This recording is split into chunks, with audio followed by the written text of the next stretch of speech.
वाराणसी में कांग्रेस नेता अलका लांबा ने भाजपा सरकार पर साधा निशान, दी ये चुनौती, आरएसएस पर कही बड़ी बात। वाराणसी में कांग्रेस नेता अलका लांबा ने प्रेस वार्ता कर कहा कि नेशनल हेराल्ड अंग्रेजों से लड़ाई कर रहा था, तब आरएसएस अंग्रेजों की मुखबिरी कर रही थी। नेशनल हेराल्ड अंग्रेजी में था और इसी का उर्दू संस्करण कौमी आवाज निकाला गया और हिंदी में नवजीवन निकाला गया। कहा कि नेशनल हेराल्ड में भाजपा में दम हो तो साबित करके दिखाओ, काशी से पीएम को चुनौती दे रहे हैं। अब भाजपा जजों को डराने धमकाने का काम कर रही है। अलका लांबा ने कहा कि भाजपा सरकार आरएसएस की किताबों को विज्ञापन देती है, जो देश में नफरत फैलाती है।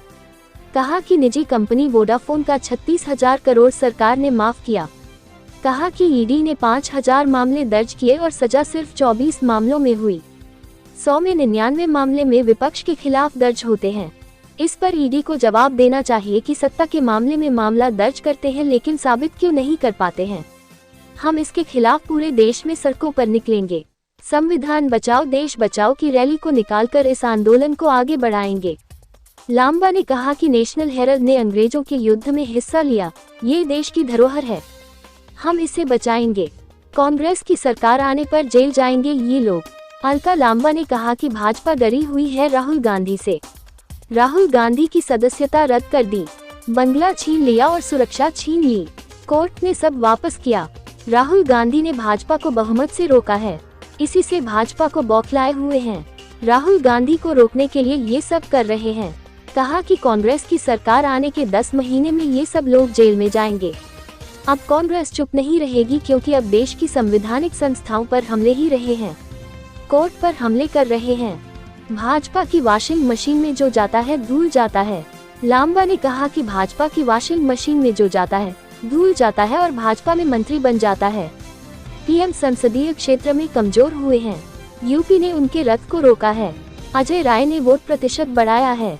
अगला चुनाव अजय राय लड़ेंगे लेकिन नरेंद्र मोदी हिम्मत नहीं कर पाएंगे। वो लगातार बढ़ाते रहे और जिनके खिलाफ चुनाव लड़ा देश के प्रधानमंत्री जी का लगातार वोट प्रतिशत और लोकप्रियता को इन चुनावों में हमने तेजी से गिरते हुए देखा है।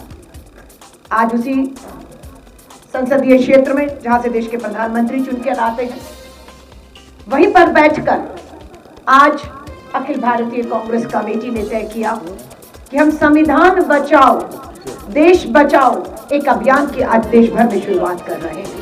आज देश के 60 शहर, 28 राज्य, 8 केंद्र शासित राज्यों में भारतीय राष्ट्रीय कांग्रेस लगभग 60 जगह आज इस तरह की प्रेस वार्ता कर रही है।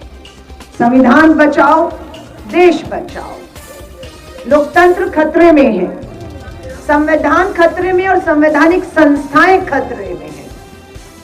जिस देश का लोकतंत्र खतरे में हो, संविधान खतरे में हो, संवैधानिक जो है संस्थाएं खतरे में हो, वो देश सुरक्षित नहीं हो सकता। और इसकी लड़ाई जो लड़ रहा है उसका नाम है श्री राहुल गांधी। भारत जोड़ो यात्रा करते हैं, भारत जोड़ो न्याय यात्रा करते हैं। संविधान की प्रति उनके हाथ में अगर आप देख रहे होंगे मजबूती से संविधान में उसमें मिले हक अधिकारों की लड़ाई तो वो अकेले लड़ रहे हैं इस देश में। इसीलिए आज वो भाजपा के निशाने पर है।